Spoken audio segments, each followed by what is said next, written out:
Hey there, my name's Aaron, and a couple months back I made two videos.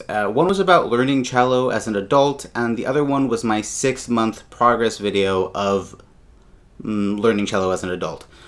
And when I uploaded those originally, I really didn't think that anyone would care. It was just sort of for me to keep track of my progress and to sort of just make a video.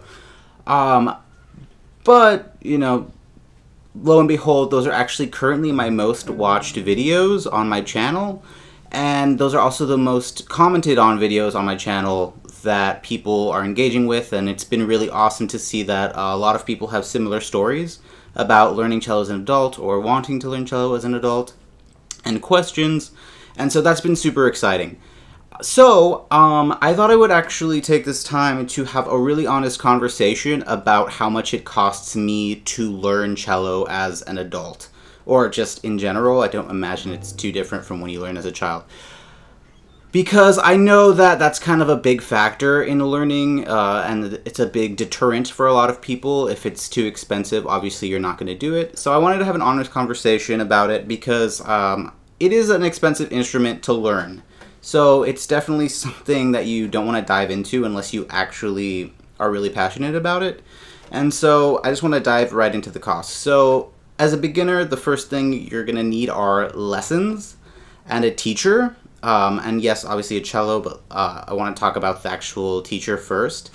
So my current teacher, my teacher, I pay him $60 per lesson, and the lesson is 60 minutes long. It's an hour. That's more or less pretty typical, and I will say that that is standardized at the shop where I take my lessons. So not any teacher there is more expensive or less expensive than the other. It's sort of just generally all the lessons there are $60 per hour. Now, you can find lessons for cheaper, and you can find lessons that are twice as much. It just depends who your teacher is and their experience and what they decide to charge and sort of how much demand there is for them. But that is how much I pay, and that's not a small amount of money. So $60 a week, 6, 12, 18, 24, that's $240 a month just for the lessons alone. Moving on to the cello itself, you have a few options for this. You can rent a cello, which is what I did for the first 2 months, or you can buy a cello, and it really kind of depends how much money you have to drop at any given time or when you're getting started. I would recommend renting for at least the first few months to make sure it's something that you're liking and that you're going to stick with it before you drop a huge chunk of money on a cello. Because cellos are very expensive. They're much more expensive than what if you were to buy, say, a violin or a viola. Generally, especially for a beginner instrument, you know, it kind of makes sense. It's more material, they're larger. But, so for example, when I was renting my cello, it was $60 per month in addition to the $60 per week of the lesson. And that cello was a $1,500 cello. And that was so if I had wanted to buy that cello outright, it would have been $1,500. After the first few months of playing the cello, I knew that I wanted to buy one because I didn't want to keep renting and kind of throwing money away on a rental if I could just buy one and own it.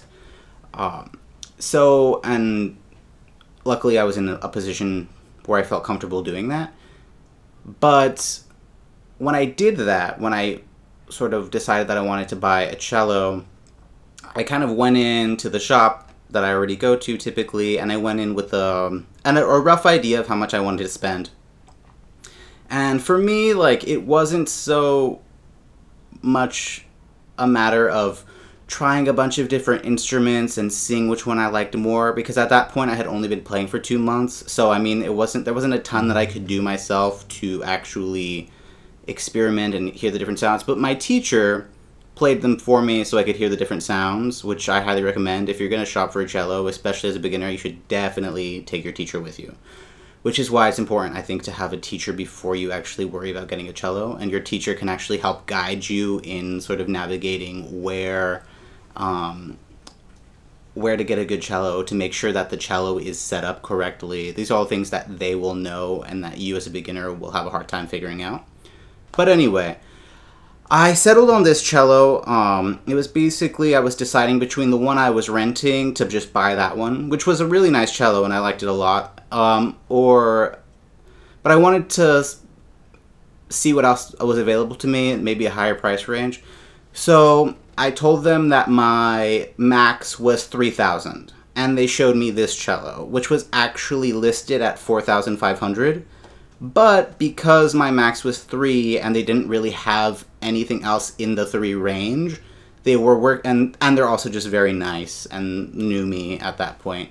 They were willing to adjust the price of this cello and to charge me 3 for it if I wanted it.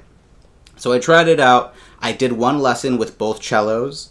So I went back and forth for my lesson and with the cello that I was renting and then with this one, and I ended up deciding to buy this one. Now obviously $3,000 is not a small amount of money, and especially to buy something in full.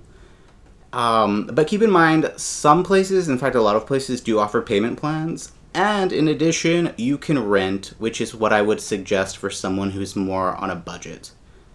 You can also find cheaper cellos online. Keep in mind with that though, you want to make sure that you're never buying a toy cello. The cheapest cellos you'll find online aren't actually real cellos, they're toy cellos, just meaning that like they're made to sort of look like a cello and not actually perform as one. And also keep in mind that when you buy a cello online, if it's maybe not the most top of line cello, you're still gonna have to pay to get it set up, and that's strings, adjusting the bridge perhaps, and just a professional setup. That way when you do play, it sounds the way it's supposed to sound. And that's gonna cost you, you know, another couple $100 potentially. That's something that I was able to avoid though, because I bought it already set up. Alright, moving on to things that you need to buy alongside the cello, I'm gonna start with the bow, which actually in my case, they included the bow with my cello purchase, and that's gonna be dependent on where you shop, whether they include that or not. A lot of places don't include the bow, and in which case a bow can cost you around $200. You can find a cheaper one, you can find much more expensive ones. I'd say that's probably about your average.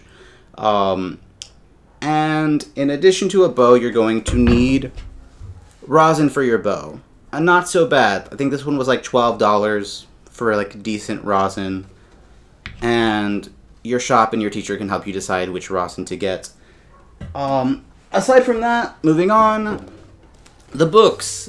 This is actually, in the grand scheme of things, not too bad. These books run from around like $6 to $10 on average, I would say, for these little student books.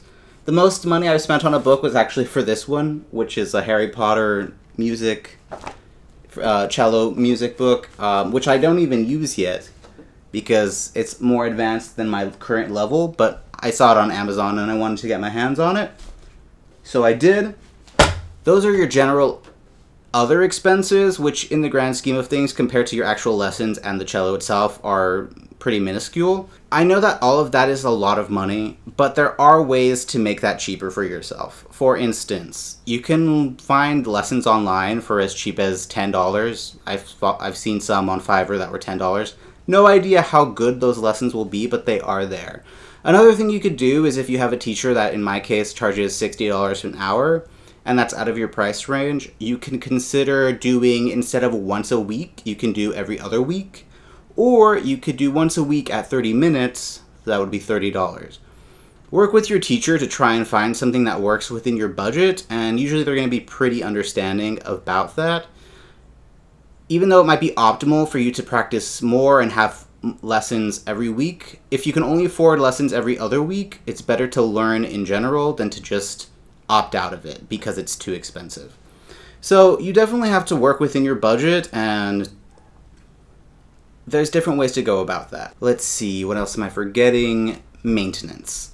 Maintenance is something that I haven't had to do yet on my cello or my bow. Hi, Aaron from the future here, just letting you guys know that I played myself because 2 days after I filmed and was like, I haven't had to do any maintenance, of course I took my cello in and I had to do maintenance. I had noticed that the bridge was kind of bending a bit, which does happen, but usually not that soon. And I had to replace the bridge. That's $120, which is unfortunate, but it just comes with the territory. So anyway, that's my update on maintenance. Sorry, I don't know if you can hear the bird chirping, but anyway, back to the original programming.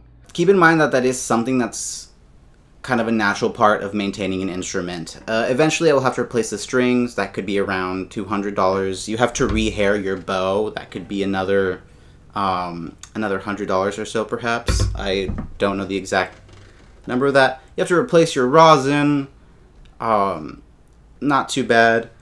And if something happens to the cello, like you drop it, or like a string breaks, or the bridge gets unaligned, that's something that you'll have to fix as well. These little things can add up, and it's just kind of like if you have a car, you have to keep in mind that aside from your payment and insurance, you also have to pay when things break. So hopefully I didn't scare anyone off with the amount of money that I personally spend on lessons and my cello.